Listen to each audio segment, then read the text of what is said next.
Hey, Jimmy Fame!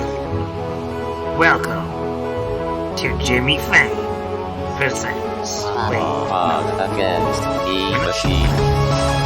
Okay, let's start over. Hey, Scrubbers! Jimmy Fame here. Letting you know next week we'll be getting a very special, very famous bonus against the machine. That's right, Jimmy Fame. Jimmy Fame is proud to bring to you, thanks to some generous contributions from listeners like yourselves, maybe even yourselves, the inaugural episode of Jimmy Fame Presents Bonus Against the Machine. More pod for your bod, sponsored by Charlie the Lizard Folks Chicken Emporium. More cluck for your buck. Jimmy Fame.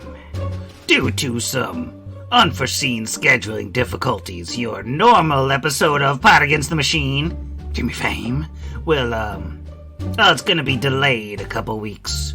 So, in the meantime, you'll be spending a little bit more time with old Jimmy Fame. Here is a quick preview of what is to come. Jimmy Fame. In a world gone mad, one bird turns a wheel and finds a treasure. Where's the treasure? Remains to be said, lad. I'll be playing Tolu Hammerpaw. Banram Divis. Hieronymus Hiram Keg Drainer. I'm, as you know, Meijuli.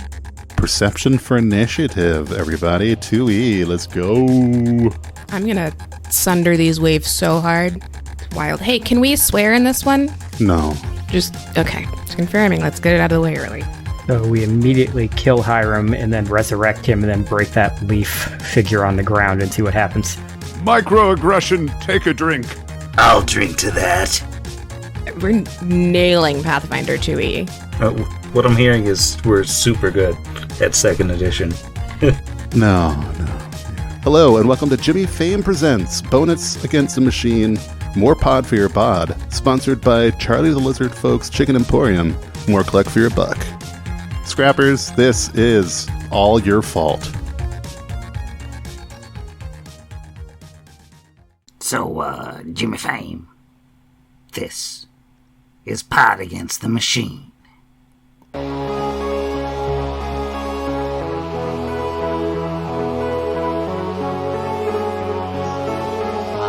Pod against the machine.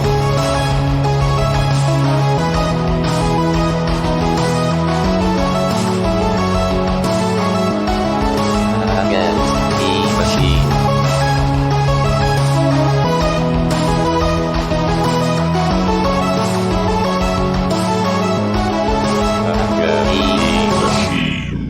I'm your host, and here's everybody. Hello. Hello. When last we left our heroes, they had a nice encounter with Numerian law enforcement, wherein Kira got mad and ran at it with a chainsaw, and the party ended up just absolutely destroying Sazaduk with a couple fireballs, and I want to say meteors, but the meteors didn't hit him. The meteors hit the swarms of butterflies. Yeah, the thing with him was making his own bones attack him. Yeah, they just magically crunching up those bones and shooting them, and then the butterflies came out of the literal woodwork, and there were thousands of them, and then Kira had to run away, and it was very sad for her, but everybody else hit them a bunch.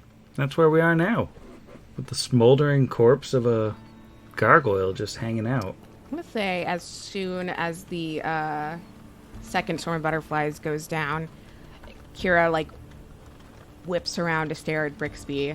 Her expression is both furious and kind of in awe,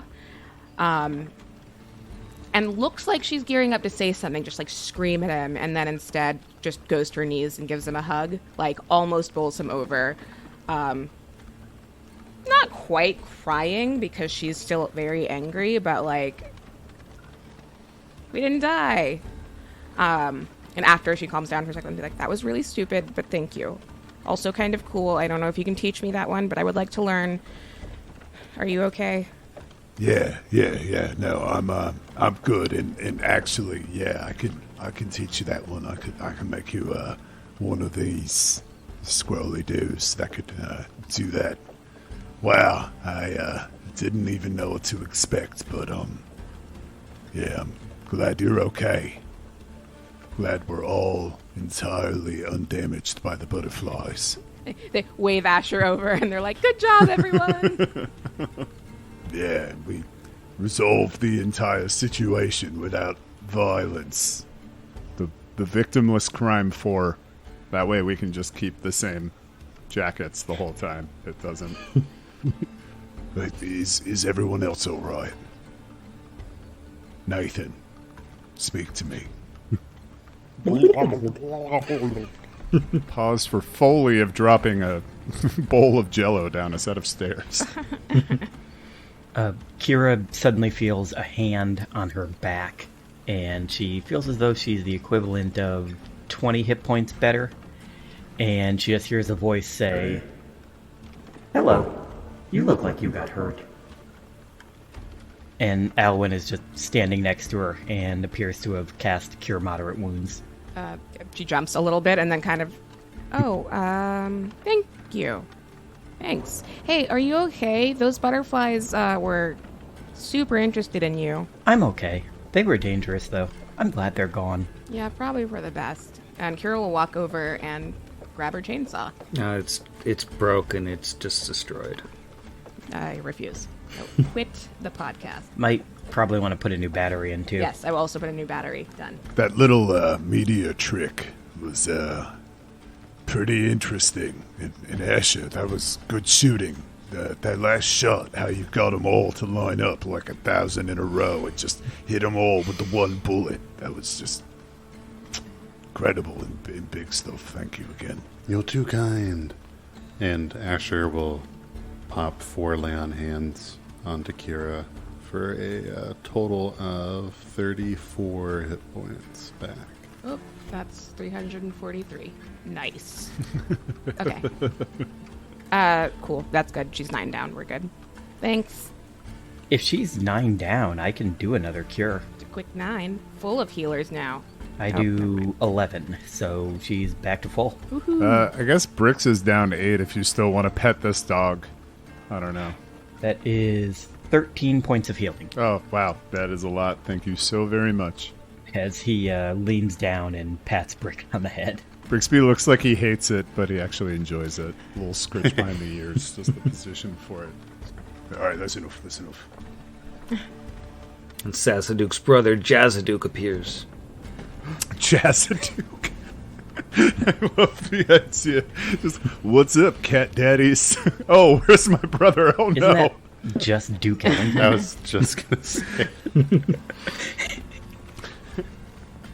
Can't stop thinking of a jazzy gargoyle now.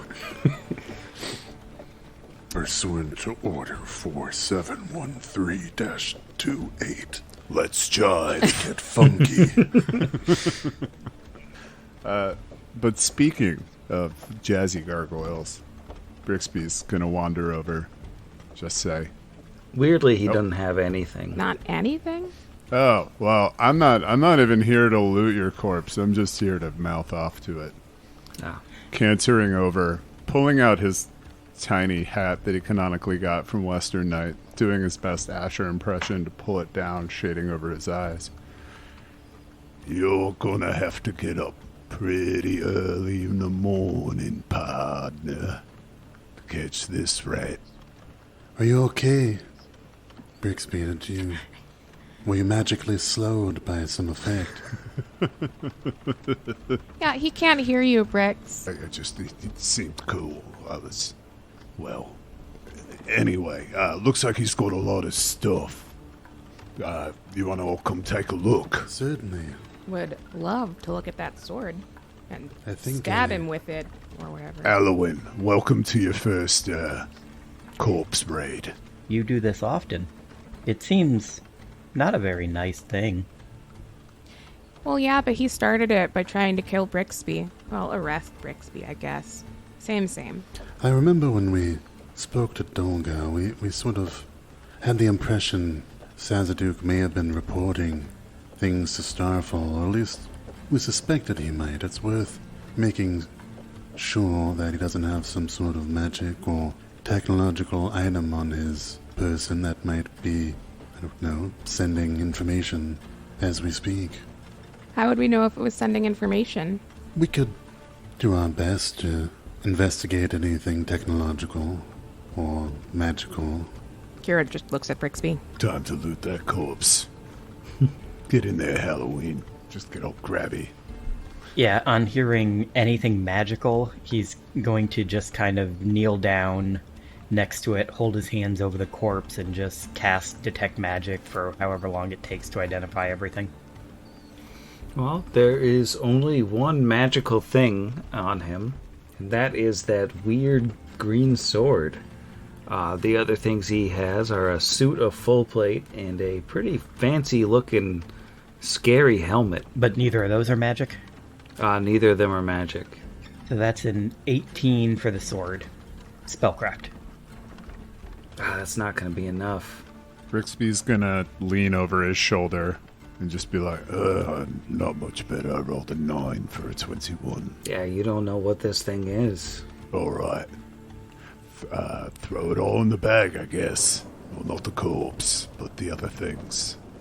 I don't know if we want to, possibly dispose of his items in a different way. If we want to hide them, if we want to bury them. But if we sell a distinctive helm like this in any Ardenvale or anywhere in Numeria, let alone possibly use this sword, which is pretty cool, by the way, we might run the risk of drawing extra attention. Whether he's reported back or not, per Asher's concern, it stands to be seen. He might have let someone know before pursuing us. Sounds bad for old Frisbee Redtail, wherever he is. Does that mean we can't take the sword with us? sword's definitely going in the bag. Yeah, no, the sword's going in the bag. Oh yeah, we're We taking the can't sword. use the sword, or we're concerned about it. Listen, ideally, by the time someone recognizes that... Disguised weapon. Yeah, there we go. Done. Perfect. That cool helmet, is it just interesting, or does it have any, like, hey, knowledge engineering, it's a technological helmet, or something like that? It's not technological or magic, so I'm not sure what you would really roll to identify it, but mechanically it is a masterwork tool which grants a +2 to demoralize checks in order to demoralize an enemy while wearing the helmet. Oh, nice. Oh, we should definitely hold on to this for Kira when it is less gauche to be like, oh yeah, we do big gargoyle murder. But, like, yeah, if you can pop that on. Yeah, like, because she doesn't have anything like a headband, right? So she can wear a helmet. Yeah, no, I took a belt of con, so I've got a whole head. And if you use that, you know, cheap Joanne's glitter, it'll just make it even more intimidating. Jeff, I see your Joanne's comment, and I will wait to remark. Let us proceed. And Alwyn, after looking over the sword and knowing it's magic but not knowing what it is, he finally goes, "Oh, this was that very rude gentleman from the town." Do you know him? Yes, he asked me about who I was. He wasn't very nice, though. Yeah, we didn't get along with him great either, obviously. Yeah, I mean, that rat fur could have come from literally anywhere. Have you seen what those bungalows look like? Covered in rat fur. So you're cool with the casual murder of authority figures, then? Just really trying to suss out your alignment here. Well, he was very rude. And he attacked us first, so it's probably okay. So you're like polite, neutral, right? He totally didn't attack you No, first. he totally did. They both reached for the I gun. didn't. Okay. I was quite peaceful. Did he have his, like, Trapper Keeper full of documents and stuff with him? No, it doesn't look like he brought that stuff with him. Did he go back to check out the other stuff? So, now, before we proceed on, we should consider the ramifications of this besides this very cool sword, which is, one, this is now a body that we have to figure out what to do with. I'll admit I'm not exactly the moral compass of the party, so throw him in the, greenery and let the butterflies take care of him is enough for me. But did want to put that out there. Second, we do have to think about what I found inside his bungalow. He was fastidious, a record keeper. Chances are he said that he was on his way out to interact with us. But I don't know if we can turn around to handle that now. That's also assuming he didn't send a missive off before coming. Well, if he did, they'd still have to track us down. I guess they'd have a pretty decent head start, but maybe the bigger point is I don't know what we could do from here if he'd sent something else. But I can throw his body in that pile of trees, and, in the copse. I'm less concerned for our well-being than if his sudden disappearance may draw more attention to Torch or put the town in any danger. Alright, so we put him on Nathan, and then we put a wine skin in his hand, and we just put a brick on the gas pedal and just aim him toward the Let corpse. him roll him into... Sorry, are we going to do Weekend at Bernie's again? Because that never gets old. Throw the V-mods on him. Yeah, we're just having a good old time with our buddy Sazaduke. The gargoyle just shows up naked and charred in town. Because he took his armor. It's true. And he's all in like weird directions. I imagine that Bone Shaker does the same thing that Bonitis does in Futurama or whatever. My only regret is that I have bonitis. You can leave a letter that says, I was not murdered. I am allergic to butterflies. Yeah. Don't inquire into this further. Well, between said butterflies and their possible return, and we've ourselves experienced the hazards of the plains firsthand, there could well be acid rain. Obviously not within the next 24 hours, as I determined via the weather, but could be, in the following day or two. So then should we leave him out for the rain? Is there an acid pond we can roll him into? Is there a convenient, corpse disposal tool nearby? Maybe a couple 100-gallon jug. If we just wait, the butterflies will come back and eat him, right? That's true. If we just put a sign out for the butterflies. Yeah, you seem to be in a butterfly area. A corpse-eating butterfly area, specifically. Yeah. I mean, he plausibly could be coming to pursue us to have a spirited debate about the amount of power that Starfall can execute over local baronies. And he got eaten by some butterflies that also stole his cool sword. It happens, I'm thinking of every true crime podcast I've ever listened to, and I was like, no, because 20 years from now, someone is going to find those butterflies and be like, he was dead before the butterflies got there. But 20 years from now, it'll be fine, right? We're good. Brixby, Vargas, most of us will be dead. We'll all be long dead from Yeah. something else by All then. good. Though Asher's an elf, so... Fair. Spoilers. Looks human to me. Alright, so what are we doing? What's the plan? We stashing him, leaving him out in the open? Real power move, or...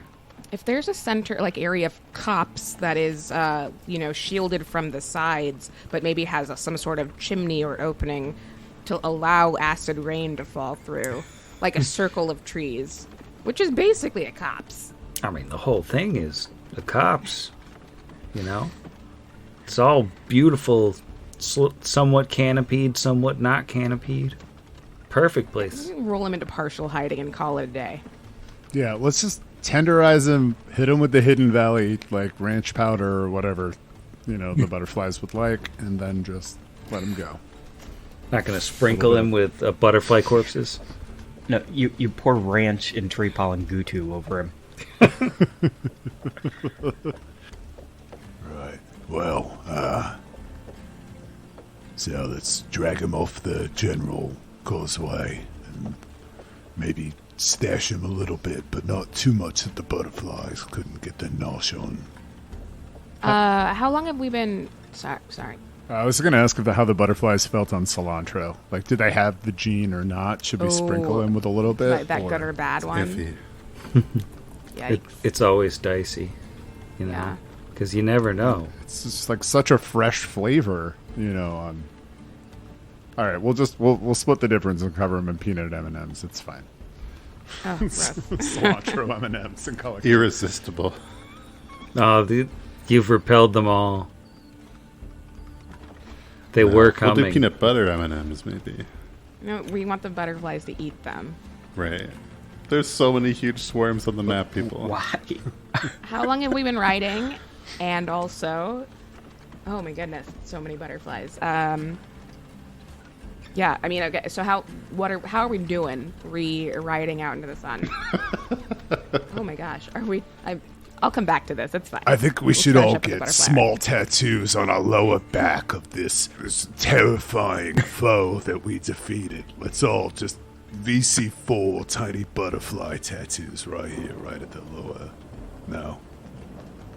It's the next bastion of friendship is tattooing each other. Brixby just already has one, and he's trying to convince everybody. Oh, look at that! I already do. Hey, it's got some tribal. Ah, you've got that old scamp stamp. Oh, salad. Oh wow. All right, so you have stashed the corpse of Sassaduke in the woods, not hidden too badly, but hidden enough from casual observers, for the time being at least.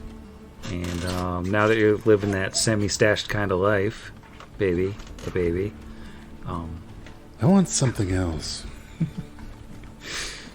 Which, in the case of that song, is some sort of speed. Yeah, In case you're wondering. Yep. Yeah. Yeah, that song's about the lead singer's crystal meth addiction that he kicked not long before writing it. So you're winding down towards the end of the first day on the road. You can probably still put a little bit of distance between yourselves and the scene of your horrible, horrible crime without doing a forced march or anything. We do that. I do like that. That sounds like a good idea. You don't want to camp in the butterfly forest. Pass. No. No, thank you. All right, well, the first day passes without much more incident. You can camp out on the road, and Alwyn gets back 1 point of con damage, so that's nice. And yeah, you're back on the road again. You turn around, going back to Torch, going back to the scene of the crime to check on the corpse, make sure the authorities haven't shown up yet. We were just curious. Just wanted to stop by. Oh, is that a corpse over there? Wow. Weird. What? Who would have guessed? No, I don't think we're going back there. I think we're continuing on toward. Well, the second day on the road is much more eventless than the first. You make your ways out towards the west and following the road leading south towards the Numerian border and camp. Then the third day is quiet as well. And the final day of travel, after going a solid 140 miles. Well, is there anything you all wanted to do over those couple days on the road? We did kind of a little bit of fast travel there, but I'm sure Asher didn't want to fix any guns or anything. Yeah, so we had 3 days after that? Yeah. Okay, cool. Yeah, Brixby's going to scribe scrolls every night, and on the third day, he's going to go to Kira and go, So, yeah, that thing I did that you can also do, it's in this, so it gives them a gust of wind scroll. Yeah, Kira will take the scroll and just kind of stare at it for a little bit, and then maybe as Brick starts to walk away, she's like, wait. I know it wasn't your fault, but I don't blame you, and I don't hate you. I just am not very good at the friend thing, and I don't know. I don't want to wake up one day and you're gone too, okay? So, like, we don't have to fight anymore, and when I say we, I mean mostly you, because obviously you were the one being aggressive and hostile. But we can stop.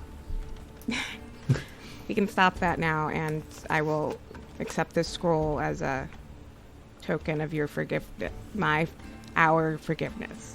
Mutual forgiveness scroll. Yes, this is a custom with my people. And, well, big stuff, I appreciate it. I'll be honest, I never totally figured Vargas out when we were originally traveling together. And the day that he told me he wanted to leave us and figure something out before he met us again, he showed me a different side of vulnerability, something that maybe he wasn't ever comfortable showing before. But something changed in him when he died and he came back. I know I've said it before, but I'm just glad I have you and Asher and well, even Halloween over there. I also have a little bit of OCD, so traveling as like an odd number is really just not doing it for me, so. I've heard you're not supposed to do that, yeah. Yeah. But, yeah, the 60 feet, any direction from you. Just speak the word and poof, there you go. I'll sort of nod, tuck the scroll away. Cool. Thanks, Brix. I'm sorry about... No, don't. I get it. And honestly, I deserved it. Good night, big stuff. Bye. And we're consumed by the Titanic butterfly. Never should have camped in the butterfly cups. It's true. That's the first lesson they teach you. Asher fixed a gun each morning, no matter what you say. The first day he tried to get a feel for the weather and rolled an @1 and couldn't make heads or tails of it. But today, on our third traveling day, he barely squeaked by the DC 15 with a 17 on survival. So that's like the next 24 hours, that is, of weather knowledge is in this clearly human dome. Yeah, I mean, it looks like there might be a light sprinkle now and then, depending on how sad people are. But no major weather events. Also, whenever someone mentions Vargas's name, it just starts raining for like 5 minutes and then stops again. Just hear his name whispered on the wind. Vargas. That was unintentional ASMR. Betrayal. And Asher just shakes his I head. hope your mic is picking that up. That's not good. Asher would have tried to, in his own awkwardness, make conversation with Alwyn and try and, see what more he can glean from him about, like, what's up with the colony, and you traveled far to get... just trying to figure out more of his deal and learn more about him. So, Alwyn, I'm curious. If I remember correctly, you mentioned that you sat on a big chair or something like that? Yes, the colony said I was special, so I got to sit in the big chair. And after we had to move after the Sun people, they built me another one. It wasn't as nice, but it was still just as big. I don't know that I'm familiar with Sun people. Did they cause trouble for you and your people? They were very mean. They hurt a lot of people, and everyone that was left had to leave. Sorry to hear that. Were these Sun people... Did they call themselves this, or was that what you and the colony, the term you used for them? Oh, the other people in the colony called them Crusaders, I think. But I called them the Sun people, because they all had big suns on their armor and shields. Ah, well, I'm certainly sorry to hear they caused so much trouble for you and yours. It sounds as though the colony has gone through quite a bit, and you say you're the only survivor. Yes, I'm the only one left. After we moved the first time, it was hard to get new people to join. And everybody else, some of them got sick, and some of them got old, and just all kinds of things happened. And did you hear tell of this, or were you there the whole time? You say some of them got old, as though you are older than they are. I can't quite tell how old you might be, but you don't seem old enough to tell tales of generations. I'm not sure exactly how old I am, but everyone in the colony's been gone for a long time. Several months at least. Well, I'm glad that you've found your way here. It's been good having your assistance in battle and healing. I'm sure you'll like Vargas when we meet him. He's no doubt already waiting for us in Yardenway. Definitely. Totally. He says, I'd like to meet him. I've met a lot of new people since leaving, and a lot of them have been very nice. That's good to hear. I know that some people were a little shy around you, and Torch has been through a lot lately, but I'm glad that by and large, the people you met have been kind to you. Most everyone's been nice. I know sometimes people get nervous around me because I look a little different, but when I keep my hood up, it seems fine. It's unfortunate that not everybody is as accepting of differences in appearance, but we're your friends, and if you prefer to keep your hood up or down, we're on the road now, and just whatever's comfortable for you. Well, if you're okay with it, and he takes his hood off and the long hair comes out and you see the weird eyes again and the just weirdly perfect symmetrical face that's just kind of very uncanny valley. And he says, it's less hot without my hood on. Absolutely. Small talk, small talk, small talk.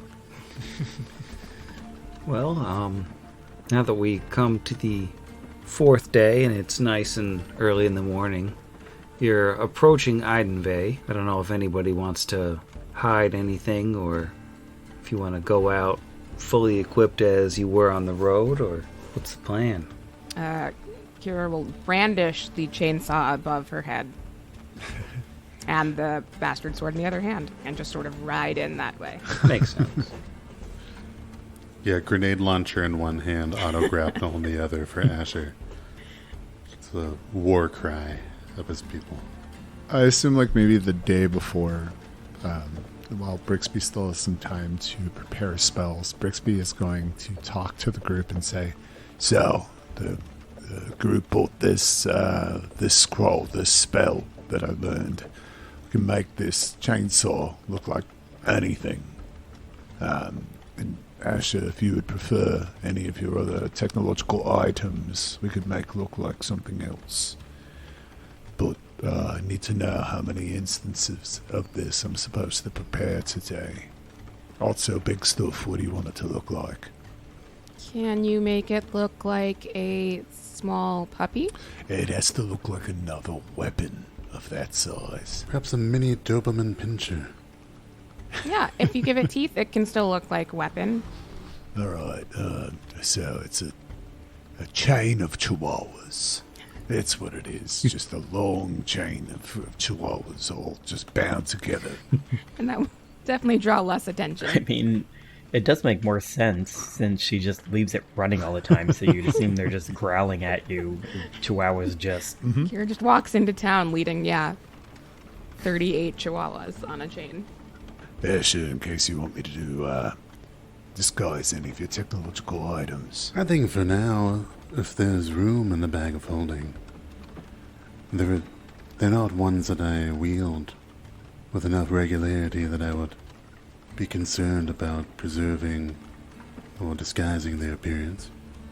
You can simply store them and retrieve them if it becomes necessary.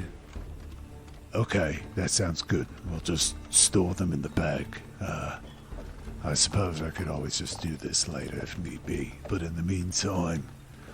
the Brixby casts disguise weapon on Kira's weapon.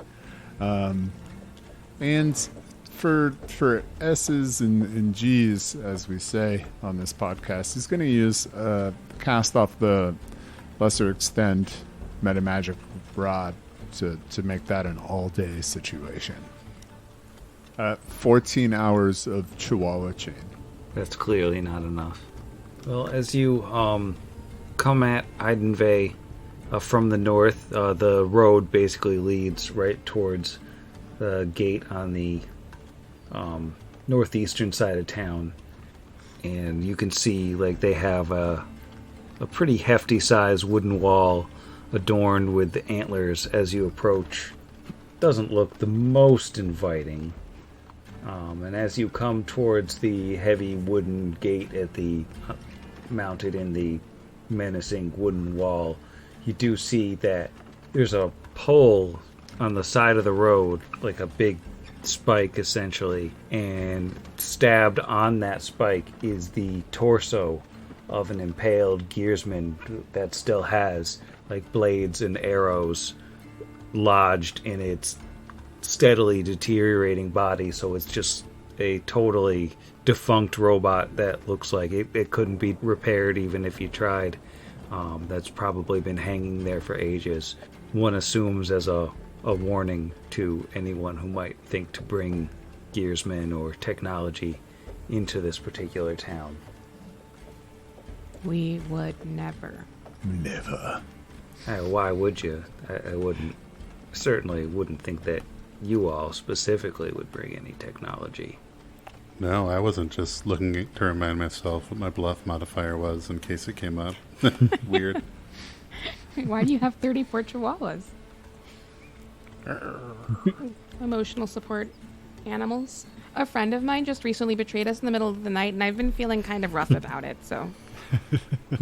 So the gate actually stands open at this time of day. It doesn't look like there's like an armed guard posted or anything. So you don't know if this is like a purely for display thing, or maybe they only lock it at night, or what. You can just ride right into town.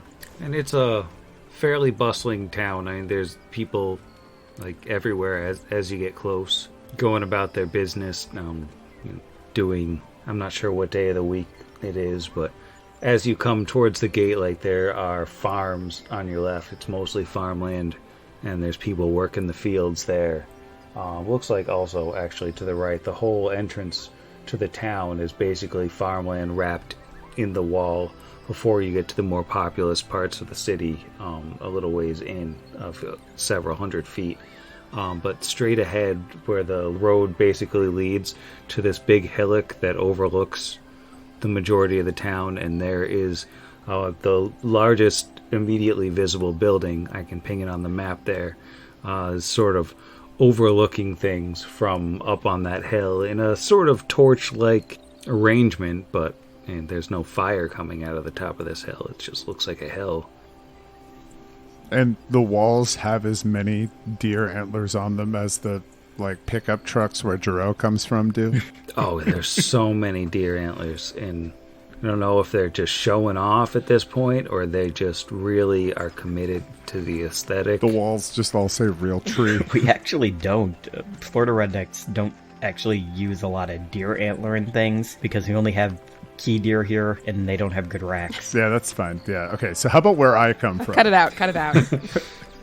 On the way over, knowing that this is a big Erastil town. Erastil's a pretty common deity, but it would probably be worth throwing an knowledge religion check to just see if there's anything in particular that might refresh my memory on tenets or epithets or just general, anathema maybe. Only a 13 total. But he's super common, so probably reduce the DC. Yeah, I mean, he is one of the most commonly worshipped gods in general, especially rural society. So you generally know it's big into family, keeping the peace, doing your duty, and very anti Vargas kind of behavior, like abandoning people in time of need, or anti Brixby of lying, or Hey, they don't know that. Well, I'm just saying, Erastil knows. No, it doesn't. Speaking of that, Brixby did also toss one in the Roll20 chat. Got a 17 for a 27. So maybe he just like canters up beside Asher and shares a couple aphorisms. I wonder how they'd feel about someone's friend abandoning them in the middle of the night. I guess we could ask them. Although, if he really is meeting us here, it won't even be a concern. We should probably go and see if he's checked into the local tavern already, or we'll just get, 5 beds.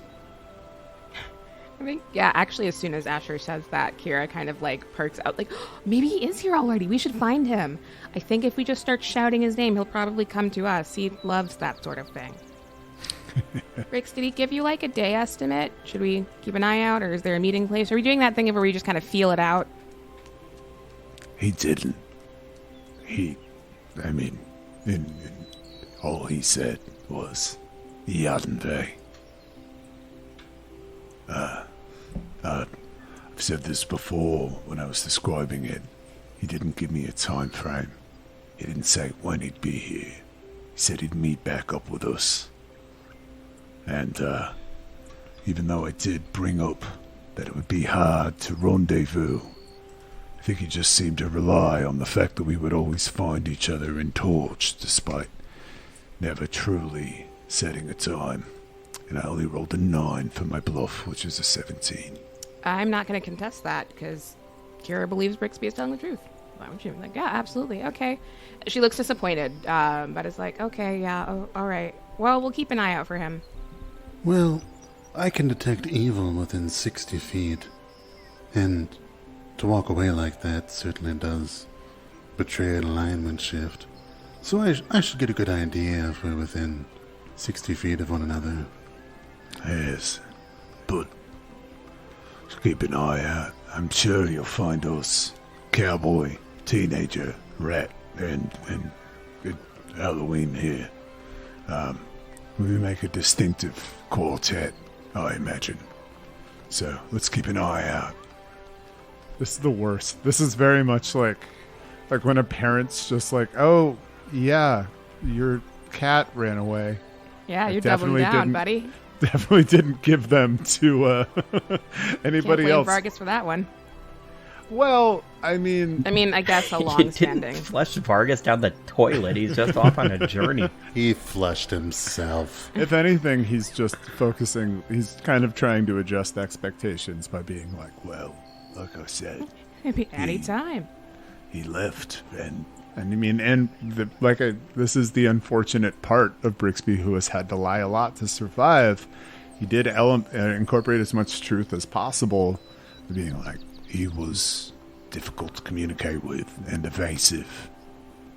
And it was hard to get him to promise to meet up with us at all. He said that he had something to take care of. I don't know what it is or how long it'll be. But I have to assume that he'll find us. And we should ask for anyone with that sort of arm. From what I understand, will stick out here like a sore thumb. Like I said, Kira doesn't, she has no reason to disbelieve that. She's like, yeah, okay, cool. I think we'll probably turn back to Alwyn and start thinking, you're gonna love our friend Vargas. He's, so kind. But we still really like him. you better just die out on the plains so you never have to come back and not only answer to the two of them, but also Brixby. Yeah, every day it gets a little worse for Vargas. Sorry, buddy. Yeah.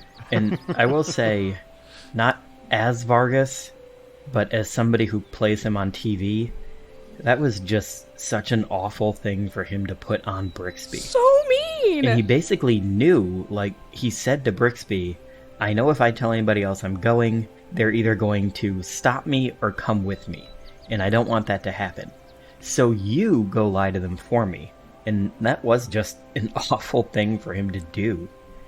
Even though he fully believes he'll meet back up with the group eventually, what he told Brixby was just give him an excuse, which was, yeah, he'll be there when we get there, which was I mean, he hasn't even reached where he's going yet, kind of to peek behind the curtain. What was it, 5 days of travel?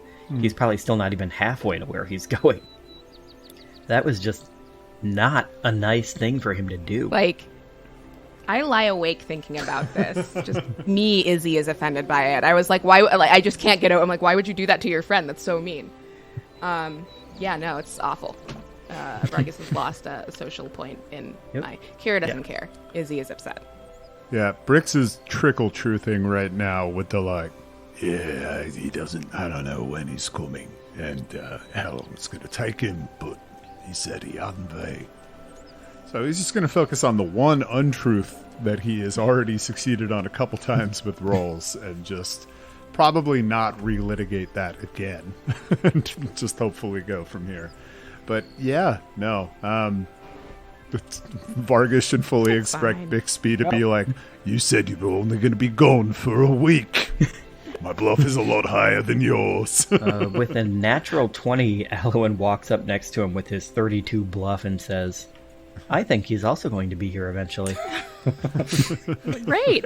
All right, that's 2 people. Can't possibly not be I true am now. confident this person I never met will be here. Yes. Crime rat and the yellow thing say. That's enough to lie to yourself. I can't sense my own motive. Did we have a plan, friends, as far as how we may be locating Cassandra Lee? So I think once we get inside, we should probably try to find cricket legs. Then, seems a bit of a better bet than those captious druid brothers. What do you all think? Agreed. We do have that only lightly pancake-stained letter of introduction from Myelin. just puts the syrup on there and puts a signet ring in the syrup. It's real Vermont maple syrup. Or Maine? Does Maine have maple syrup? Real Maine maple syrup. All of it, the whole Northeast. Yeah. All. As long as it's real, that's all that matters. And everyone claims to have the best, but it's the same trees. They're all the same species. What about the soil, Sam? The terroir of the maple syrup. I'm probably offending some Canadian who listens to this podcast by laughing when I say the terroir of maple syrup. They're probably like pouring room temperature maple syrup into a snifter right now and stop and are like, hey. Sorry, Canada. Oh, you're so Go right. Avs. I was trying to make that joke, but I was trying to figure out how to make a Canadian accent, and you beat me to That's it. the only Canadian I have. So, I mean, you are basically not harassed at all coming in. If you want to start asking around after where Cricket Legs might be,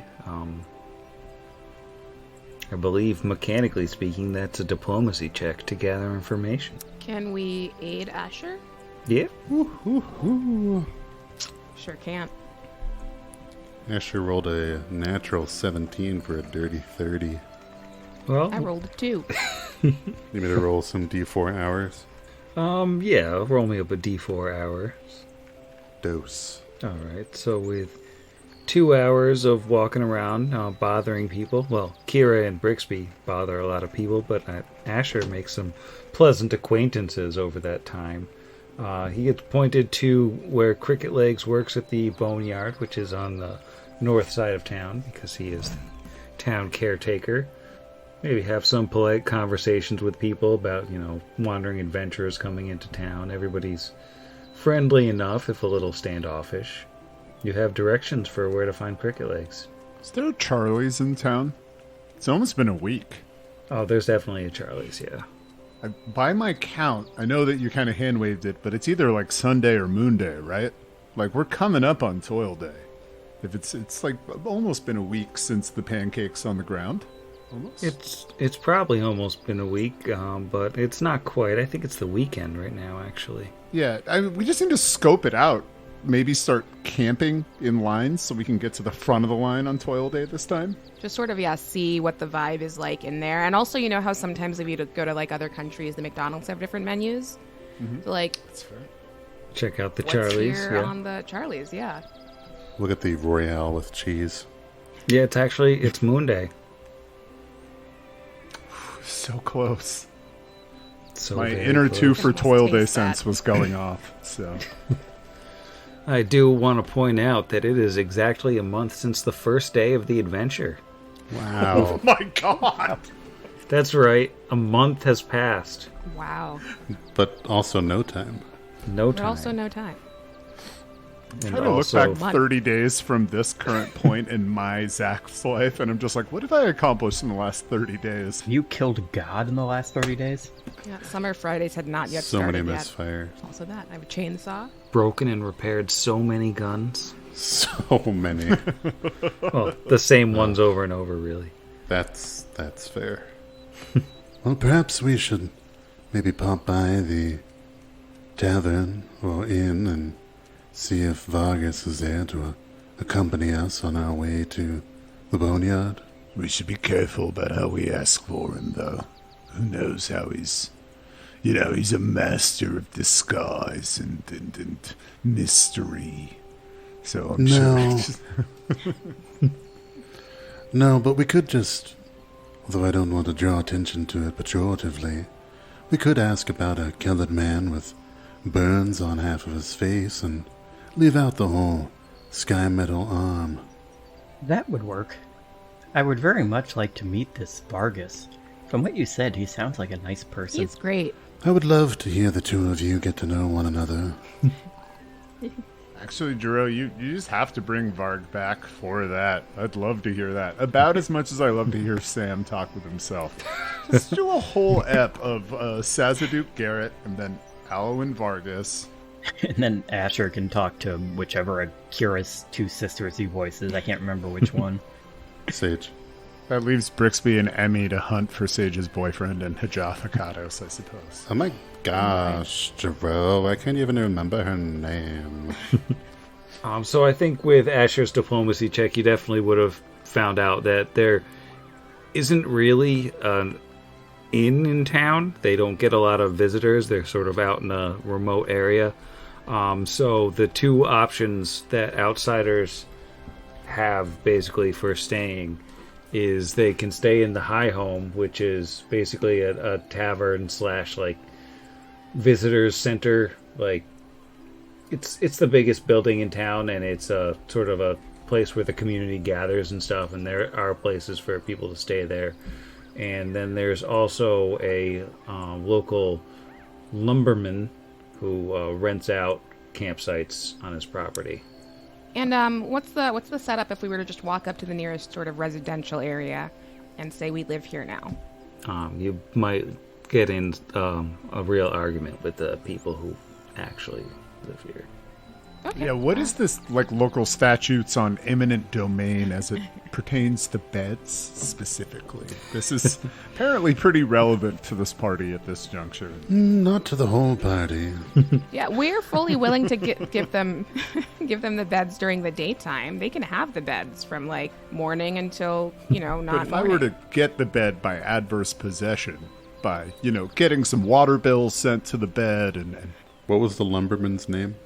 The lumberman's name is Heddick Wildfoot. Isn't the same name that Kira's mom didn't give us when... it was Kira's mom that had stayed on someone's land similarly, right? When they were telling this story to us. When we were in Torch, someone told us that they stayed on some, like, farmer's land or something. Was it? Yeah, I don't think she mentioned a name, but I mean, this sounds similar. I just think that might be something that, I don't know, Kay might be interested in. Like, didn't your mom stay with, like, a lumberman or a farmer or something? I don't know. Oh, Might be yeah. kind of fun. We should go visit them. Maybe they'll remember her and they'll give us free snacks or a bed. Yes, as I recall, one of the old townsfolk had a large field and let Willow camp there for next to nothing, a logger, apparently. Because again, I take the most studious notes I remember when we have exactly dinner what at happened. Smith These are family absurd house. notes. Okay, so I mean, assuming we can potentially find this empty patch of land before the High House, I don't know if there's any reason to assume that's true. I guess I should probably share the map with all of you. It would be easier than describing it. The lumber yard is basically on the south end of town, so it's you have to walk through the entire town to get there, whereas High Home is kind of in the middle, and the boneyard is kind of on the northern side. Now, the town is not huge, so it doesn't take forever to walk across it, but you're basically like all in a line fairly far apart. So, are we coming in? If you said we have to walk through town to get to the south, are we coming in through the north gate then? Is there a north gate? Is that okay? Cool. Yeah, you're coming in through the north gate. So, I mean, you've been wandering around in the general area of the north side of town, I'd say, which puts you closest to the boneyard where Cricket Legs lives. Maybe we should connect with Cricket Legs first. See if maybe he has any insight on this logger, or possibly if any burned, not particularly talkative Kellids are staying at High Home. Is the letter addressed to Cricket Legs? I think he may have said Actus was his given name. Yeah, his name is Actus Edlund. His nickname is Cricket Legs. You can find, and the locals would have told you this, that basically the only fence in town is around the boneyard. And it's also surrounded by a high hedge on the inside of that fence. It sort of just hides everything from public view. Maybe people don't want to be looking at graves during their day-to-day lives, but they've pointed out to you how to get to the gate and, go around the hedge, open up the metal gate, go into the fence, and inside there's a modest house, and then there's a fairly large boneyard that's less than a third full, so it looks pretty empty. And there's like smoke coming out of the chimney of the little house, but there's nobody out and about in the sprawling field, which you can see all of from the gate. So, before we go in, Asher, this seems kind of your wheelhouse. I'm gonna hang back. I don't have a great track record of talking to the religious leaders. Well, I certainly don't mind handing the letter over and having some polite conversation. Just try not to cast any offensive spells at him if you don't mind. Even if you're nervous, it might be going poorly. No. We need this cleric to be bullied into healing and upgrading your gun again. So I'll hold off on the offensive spells until we're at the threatening portion of the negotiation. Asher had started to smile when he talked about enchanting his gun, and then looks a little bit dejected when you talk about the inevitable threatening part. Say it's a-coming. He would approach the door with the introduction letter in one hand and then knock on the door with his other hand. After a moment, you can hear shuffling through the rather thin, kind of ramshackle wooden door, and then it opens up, and there's a probably late teens, early 20s, heavy-set tiefling girl who opens it up and sort of cocks her head to the side and just says, "Can I help you?" What time of day is it, Sam? Is it evening at this point? No, it's still pretty early. I mean, you got there in the morning, but you spent a couple hours looking around, so it was probably before lunchtime. Well, good day to you. My name is Asher Halich. I've come here with my companions, and, well, we were sent by a friend of one Actus Edlund, and we're hoping we might speak with him if he is about. She turns around, like, quite abruptly and says, "Dad! Somebody's here for you!" And then she leaves. And a few seconds later, Actus comes plodding out from the outside, and he walks with a very sort of long, loping step, as this guy is just like super, super skinny, and he's like all arms and legs. So a little bit funny looking. He looks like he's sort of late middle age, maybe pushing 60, but not like old. And he looks out at you over his sort of scruffy beard and says, "What can I do for you?" Now, is he a tiefling too, or is he human? No, he appears human. They always do. Asher will kind of tip his hat and say, "Good day to you, Mr. Edlund. We have recently come from Torch, and the Pharasman priest there, Mylan Radley, said, if you're going to Eotenve, make sure you stop by my good friend Actus and introduce yourself. And, well, he sent along this letter to sort of do just that." And he'll hand the letter to him. Radley, you say? And he'll take the letter and takes like a set of spectacles out of his shirt pocket and put them on, unfold the letter, and read it in silence for several seconds, and like frowning in concentration and wrinkling up his brow, and then say,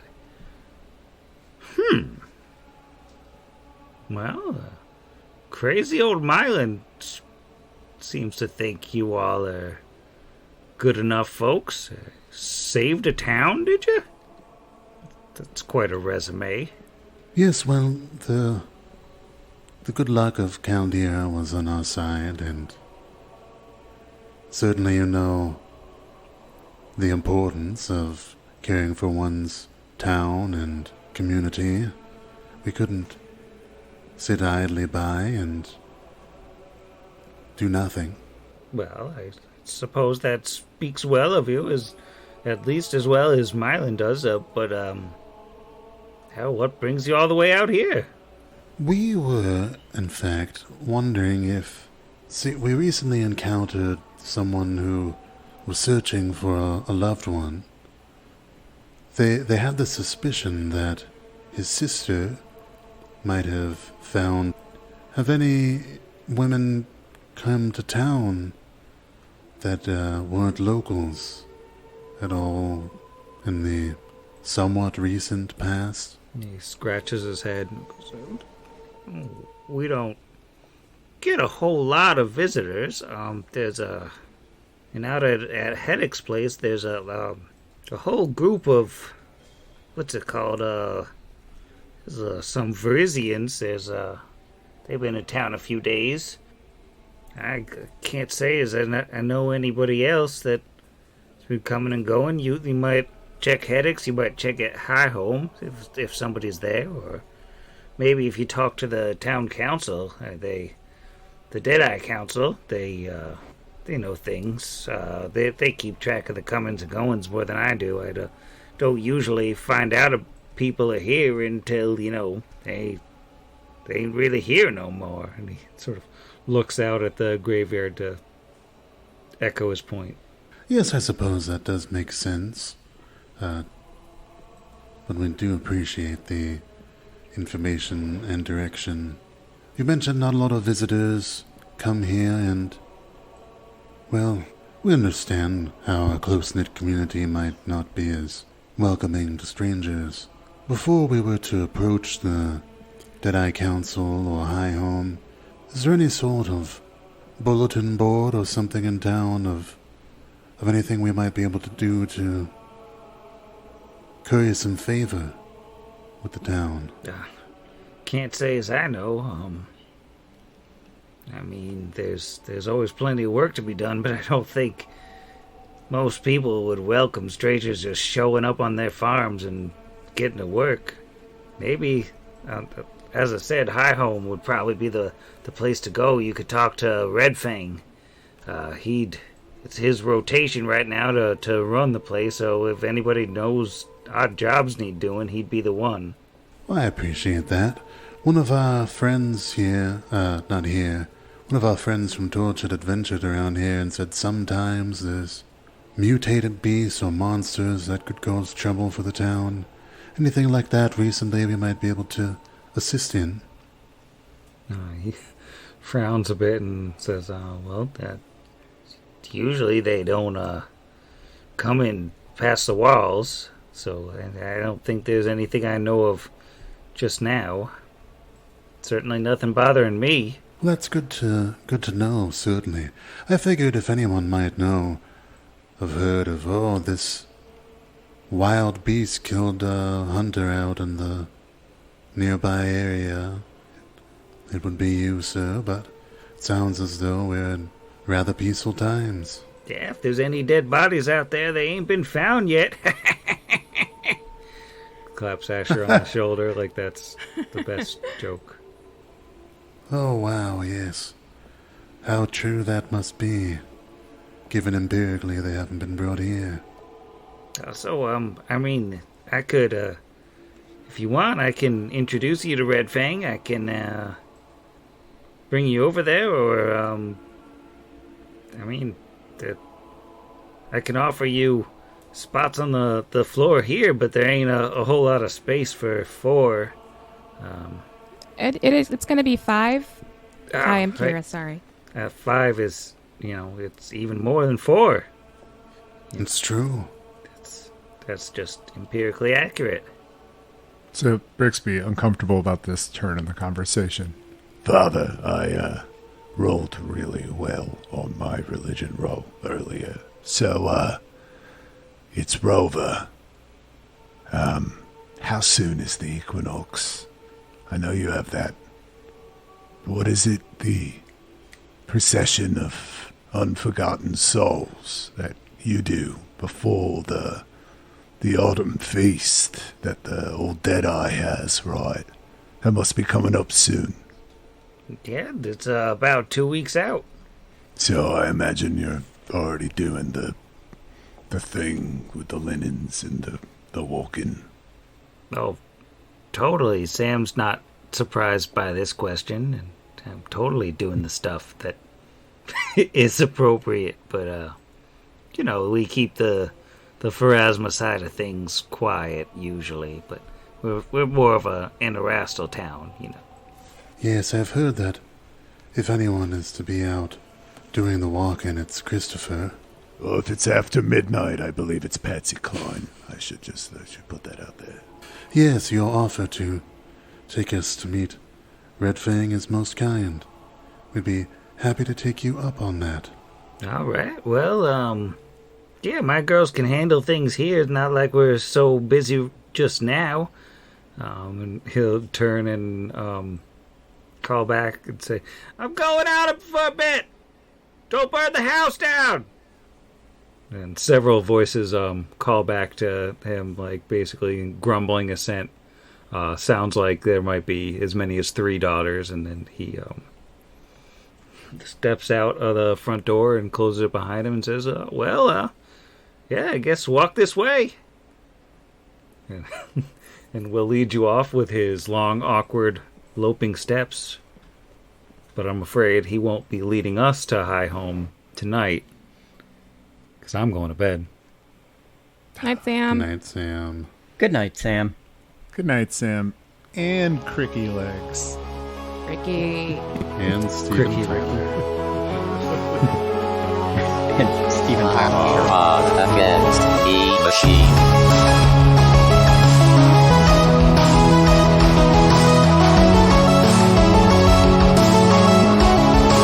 Against the machine.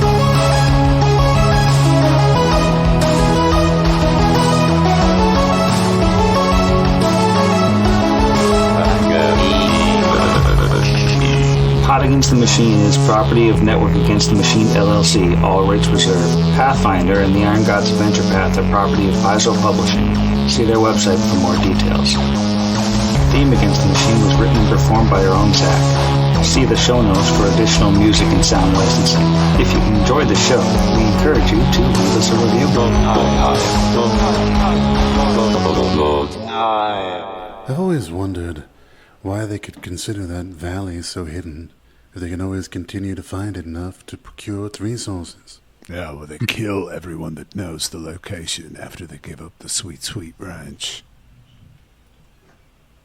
That's morbid, but I suppose if maintaining the secrecy is of the utmost importance.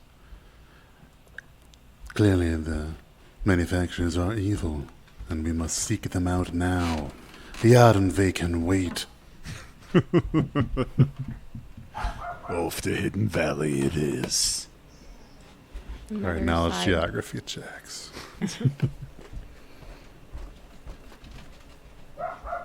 Wait till nighttime. I can just auto pass that. Oh yeah. So we're gonna find Sage's boyfriend The or Hidden lack Valley. thereof in the Jatakados.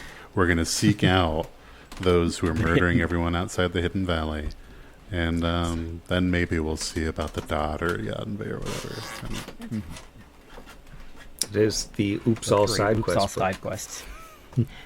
I don't know exactly how old I'm in. Wow, that's English. Neither of wait, Jero or Jeff, have you ever been to a Tim Hortons? Do you know what I'm talking about? I have never been to a Tim. I know what a Tim Hortons know is, what it but I've is. never been to one. I've been in a Delta Green game with Alex Giordano, so I mean, how could you not know?